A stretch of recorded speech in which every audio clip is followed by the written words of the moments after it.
Valence Coderre, bonjour, ça va bien? Bonjour Alain, oui, ça va très bien. Oui, tu es ici pour me présenter Danny Perkins. Ah oui, Danny, c'est un jeune entrepreneur en art, un passionné, un visionnaire, un artiste aussi, mais atypique. Oui. Oui. Tu as eu la chance de le rencontrer de quelle façon? Tu l'as rencontré dans un show quelque part ou... Pas vraiment. Disons que mon conjoint connaissait ses parents. OK. Et par le fait même, on s'est connus. Et il m'a emmené dans des shows d'art qu'il m'a proposé, parce qu'au début, je n'étais pas trop sûre d'aller. Mais ah ouais, vas-y, viens. Alors, c'est un bon pousseur de... Un fonceur. Un fonceur, c'est ça. OK. Donc là, en équipe, là, vous avez réussi à le décider là, de partir la galerie ici? Ben, c'est que lui avait déjà ses plans, Oui. il avait ses idées, il a toujours son projet de vie. Et on échangeait beaucoup, il posait beaucoup de questions. Uh-huh.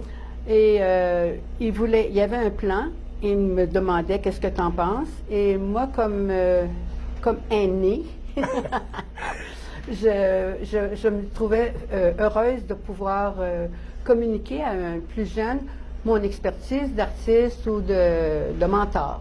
Le mentorat, tout ça, Le ça mentorat, te connaît. Là, ça me connaît, je l'ai fait des années. C'est ça. Alors, et un mentor, c'est quelqu'un qui ne dit pas à l'autre quoi faire, qui le guide dans ses questions et qui le met en projet, qui supporte dans son projet. Et qu'est-ce que ça te fait, toi, là, de recevoir un nouvel artiste, une nouvelle entreprise, une nouvelle galerie ici à Danville? Ça m'enchante de vivre à Danville, de savoir qu'à Danville, on va avoir un rayonnement artistique, parce que c'est un lieu qui est magnifique, avec plusieurs artistes autour, non connus. Je trouve que c'est un lieu qui a longtemps, qui aurait dû avoir une galerie ici. Il y en a eu, mais... On était en train de la perdre, puis là, oui, on c'est ça. récupère une nouvelle. Il faut toujours qu'il y en ait une galerie. Ben oui, c'est ça. Oui. Et c'est magnifique, là, la galerie ici. Là. Bien, elle est magnifique parce que il y a eu de bons artistes que Danny avait déjà qui connaissait. Uh-huh. Il y a un très beau réseau d'artistes. Et Madeleine Lemire, qui est une de mes amies, puis Paul Lévesque, c'est deux artistes de grande expérience.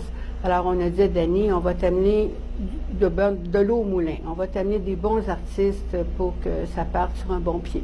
OK. Alors, toi aussi, tu exposes ici à la galerie. Oui, On a quelques-unes de tes pièces. Oui, moi, là, je travaille avec le métal. Oui. Pas de la même façon que Danny. Non, non. Mais je travaille normalement le bronze, l'aluminium et le bois. Alors, je travaille avec des matériaux aussi recyclés, mais pas dans l'esprit du recyclage, là. OK. C'est juste que je fais des mélanges de matières. OK. Alors, oui, c'est ça, ce sont mes œuvres. Ici, c'est de l'aluminium, puis j'ai aussi des bronzes, mais qui sont de l'autre côté. Bien, merci beaucoup. Merci.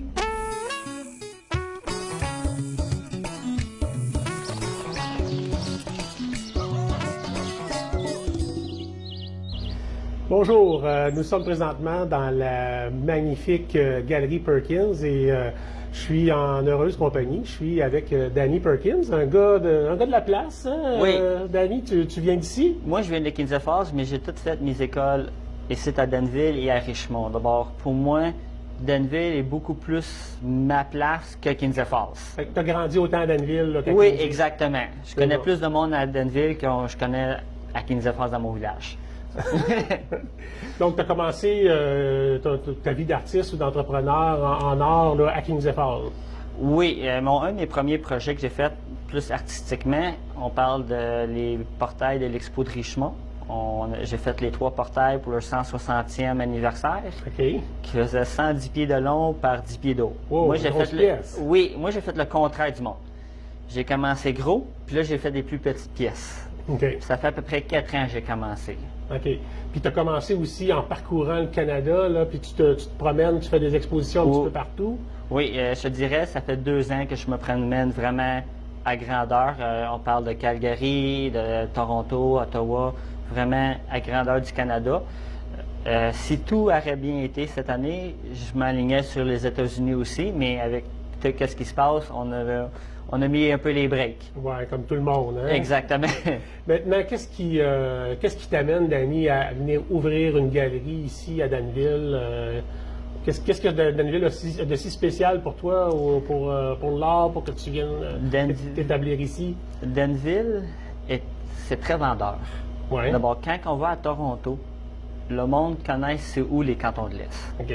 Je dis, le monde me demande où que je demeure. Souvent, je vais leur dire canton de l'Est et non Bois-Franc, parce que les Bois-Francs, dans le canadien anglais, il n'y a pas un chat qui sait où les Bois-Francs c'est, mais tout le monde connaît c'est où les cantons de l'Est. Okay. D'abord, pour moi, les cantons de l'Est étaient plus vendeurs pour vendre de l'art, pour vendre mon produit. C'était plus facile. Okay. Puis aussi, on parle des loyers qui sont moins dispendieux en région ici que si on s'en irait à Montréal ou dans un grand centre. Ouais. Ça aussi, ça a vraiment un impact sur l'ouverture de la galerie. Mais non, c'est... Puis d'ouvrir ça là, à la campagne, comme ça, dans les régions, t'as pas peur de te priver du marché que tu connais dans les grandes villes, dans Toronto, dans Calgary? Aujourd'hui, avec l'Internet, avec Facebook, il n'y a pas de frontières. J'ai vendu des pièces qui ont été aux Bahamas, j'ai vendu des pièces qui ont été en Australie. Avec Post Canada, FedEx, il n'y a vraiment aucune limite. Puis même Montréal, le monde, ça ne le dérange pas de faire 1h30 de chemin.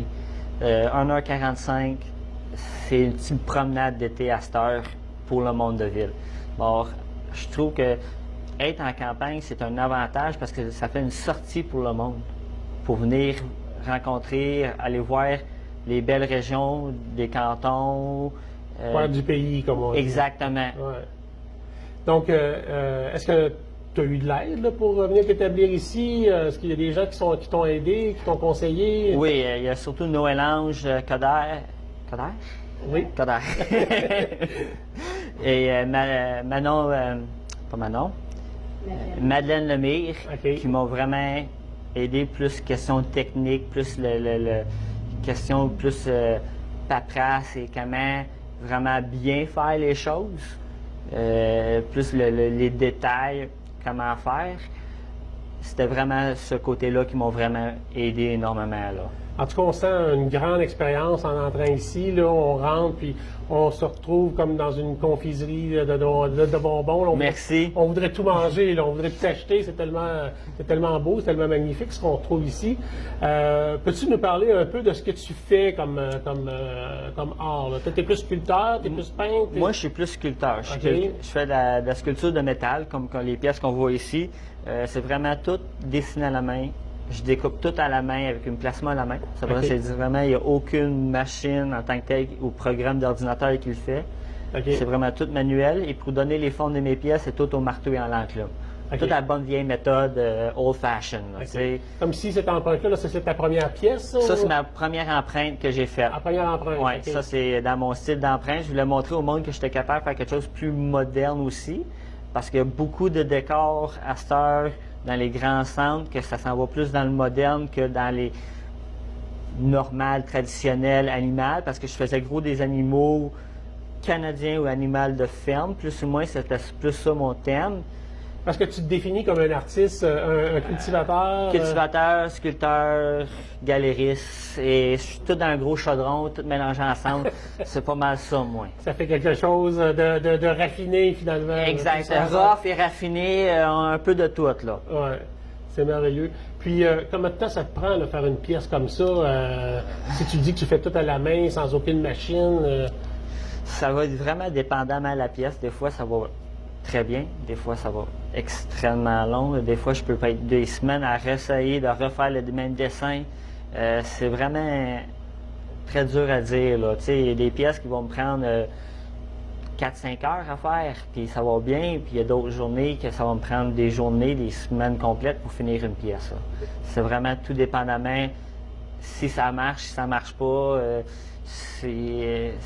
Il y a beaucoup de facteurs qui viennent en ligne de compte, là. OK. Fait que finalement, si les gens veulent te rencontrer, là, c'est vraiment cette année qui est le mieux de le faire. Oui. Hein? Parce que tu es un gars qui va tu es toujours appelé à aller un peu plus loin, un peu partout à travers le pays, et je pense que tu veux aller à l'international, aux États-Unis. Oui.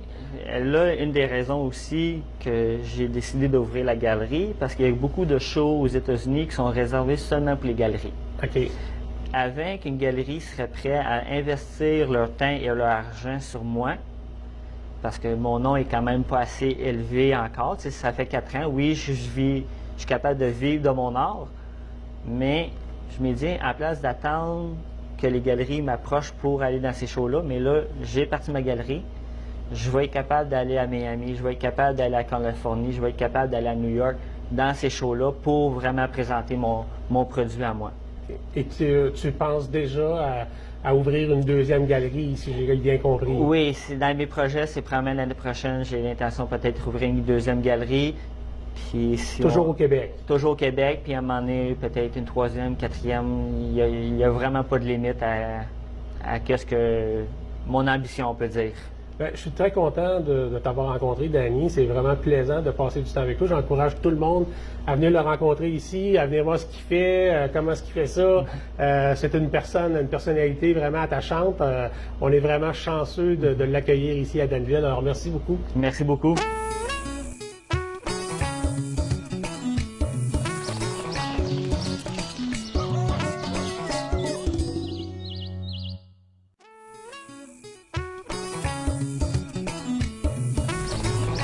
Nadine Lemire, bienvenue au Canal Info Plus. On est content de vous rencontrer. Vous êtes une artiste de grande expérience. On me dit 60 ans d'expérience dans le domaine. Disons, oui, que j'ai commencé mes cours de peinture quand j'étais toute petite et je travaille depuis en ayant touché un peu à tout. Mais disons que depuis les 40 dernières années, je vis de ma peinture. Je travaille avec des galeries surtout au Canada, Montréal, Québec, Calgary, Toronto. Et je suis très contente que dans la région, il y ait une galerie d'art parce qu'il y a de bons artistes qui peuvent se retrouver n'importe où au niveau international par la qualité de leur travail. Alors, il faut le montrer ici, même si on dit qu'on n'est jamais prophète dans son pays. On va essayer, Noël Ange, Paul et moi, d'être prophète ici avec l'aide de Danny, le directeur de la galerie, c'est-à-dire montrer aux gens que les filles de l'Ardoisie, c'est-à-dire Richmond, Danville,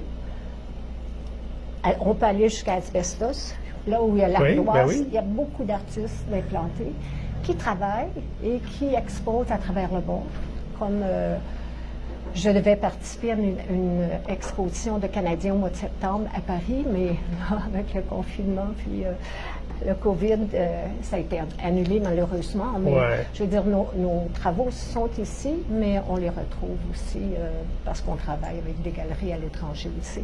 Donc, vous parcourez le Canada, puis un peu aussi à travers le monde, de l'en Europe. Surtout les toiles. Moi, je parcours aussi. Oui, mais, OK. Comme voyage, pendant des années, j'ai travaillé en Provence, d'où les tableaux des années 80 à 2000 à peu près sont des paysages provençaux. Oui. Et en 2008, j'ai commencé à aller en Amérique centrale. J'ai été 5 ans au Guatemala et depuis 5 ou 6 ans, je vais au Mexique où j'ai un atelier, où je travaille l'hiver. L'âge oblige, c'est-à-dire qu'on n'aime pas l'hiver. Alors, on peut travailler au chaud. OK. C'est bien. OK. Donc, vous faites plusieurs types de tableaux. Là. C'est par période. C'est par période. Okay. J'ai eu des années... Il y en a qui me connaissent par mes fleurs. J'ai fait des fleurs de grands formats, fleurs plus ou moins réalistes, toujours un peu abstraites. Et j'en fais encore, mais c'est surtout du paysage, comme on peut Parlez-nous un peu de ce que vous nous présentez ici. Les œuvres qui sont ici ont été faites au Mexique durant mon séjour écourté, c'est-à-dire de janvier, février. J'ai dû revenir en mars, comme Noël Ange, parce que Trudeau a dit les Canadiens revenez au pays, mais je vais rester plus longtemps. Ce sont des tableaux que j'ai rapportés qui me sont inspirés par Oaxaca, où j'ai mon atelier. Pourquoi j'ai choisi cet endroit, c'est qu'il y a beaucoup d'artistes qui vivent là-bas. Nous sommes en montagne, à 1500 mètres d'altitude, ce qui fait un climat extraordinaire. Le seul hic, en ce moment, je suis un peu distraite parce qu'il y a 1 heure, il y a eu un tremblement de terre qu'on vient d'apprendre à Oaxaca. Oui. Les amis sont là-bas. J'étais sur Internet tantôt essayer de voir ce qui se passe. Mais il y a régulièrement des tremblements de terre, évidemment. On est en Amérique centrale, mais c'est un climat fantastique. Alors, on peut travailler sans être écrasé par la chaleur comme aujourd'hui ici, parce qu'il n'y a pas d'humidité. OK. Et le fait que la ville de Oaxaca est entourée de montagnes, au nord, on a la Sierra Norte, la Sierra del Madre au sud, on voit toujours les montagnes et il s'agit de sortir de la ville pour faire des croquis, puis monter les montagnes. Alors, c'est tout ce paysage-là, cette chose qui vous a inspiré. C'est ça qui inspire. Comme ici, c'est l'ancien aqueduc. OK. Et le reste, j'ai fait ces tableaux à la suite d'un carnaval dans un village, mais c'est tellement coloré. Alors, en arrivant à l'atelier, bien évidemment, c'est sorti coloré. Alors, c'est un peu... Bien, Madeleine, c'est un plaisir de vous rencontrer. C'est Vraiment un content plaisir pour moi d'être à Danville avec vous, avec Dany. Et je souhaite succès, un bon succès à Dany, qui a le courage d'ouvrir une galerie en ardoisier. C'est bien. Merci beaucoup. Merci.